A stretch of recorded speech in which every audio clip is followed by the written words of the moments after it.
Hello friends, welcome back to my channel. दोस्तों, आज की इस वीडियो में मैं आपको बताने वाला हूं दोस्तों, आप जो है मैकबुक में और मैक ओएस में जो है स्क्रोल बार कैसे शो कर सकते हैं और उसको कैसे हाइड कर सकते हैं। तो इस वीडियो में मैं आपको यही बताने वाला हूं दोस्तों। बहुत सिंपल है, आप इस स्टेप को फॉलो कीजिए। सबसे पहले आपको जो है सेटिंग को ओपन कर देना है। सेटिंग के ऊपर क्लिक कीजिए। उसके बाद दोस्तों आपको जो है यहाँ पर अपीयरेंस के ऊपर क्लिक करना है। तो आप यहाँ पर देख सकते हैं शो स्क्रोल बार। तो यहाँ पर ये फर्स्ट वाला ऑप्शन बाय डिफ़ॉल्ट में सेलेक्ट रहता है। तो यहाँ पर मैं इसको सेकंड वाला ऑप्शन सेलेक्ट कर लेता हूँ, व्हेन स्क्रोल। तो यहाँ पर जब आप माउस कर्सर लेकर जाएंगे तो आपको यहाँ पर स्क्रोल बार जो है शो हो जाएगा। इस तरीके से आप यहाँ पर देख सकते हैं।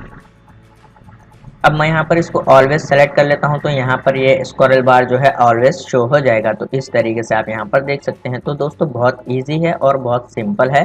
आप इस तरीके से स्क्रोल बार जो है हाइड और अनहाइड कर सकते हैं मैकबुक में और मैक ओएस में। उम्मीद है आपको ये छोटा सा वीडियो पसंद आ गया हो, तो प्लीज़ लाइक कर देना और इसी तरह के वीडियोस देखने के लिए चैनल को सब्सक्राइब कीजिए।